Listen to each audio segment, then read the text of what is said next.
মানে জমিদার হতে হবে, মেয়ের জন্য একটা আইসক্রিম কিনতে হবে 350 টাকা দিয়ে, এর নাম বাপ নয়, ভুল হিসাব।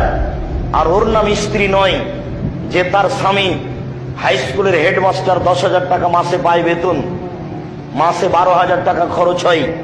স্বামী স্কুল থেকে আসলো, একটা 5 কেজি ওজনের মাছ কিনে নিয়ে এসেছে, স্ত্রী খুশি হয়ে মাছ কাটলো, রান্না করলো। স্ত্রী বলল না, বুঝলাম না গো ব্যাপারটা কি, এত বড় মাছ কিনলে মানে তুমি টাকা কোথায় পেলে? স্কুলের এক ছাত্র 3,000 টাকা দিয়েছে ফর্ম ফিল আপের জন্য, হেডমাস্টার 2,000 টাকা রেখে 1,000 টাকা নিয়ে নিয়েছে পকেটে, বাজারের পাশ দিয়ে যাচ্ছিল, বড় একটা মাছ কিনে নিয়েছে।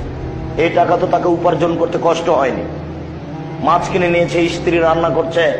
স্ত্রী যদি বলতো আমি এই মাছ রান্না করব না, আমি এই মাছ তোমার সামনে মাটিতে পুঁতে দিলাম, আমি গরিবের মেয়ে লবণ ভাতেই খুশি, আমি এই মাছের পূর্ণ তদন্ত ছাড়া মাছ রান্না করব না, তাহলে ঠিক হতো। আল্লাহ রাসূল বলেছেন আসম ফি সালাসা, ধ্বংস 3টে জিনিসে রয়েছে, তার 1 নম্বর হচ্ছে ফিলমারা, স্ত্রীর মধ্যে। স্ত্রী যদি আপনাকে সহযোগিতা না করে আপনি কিছুই করতে পারবেন না।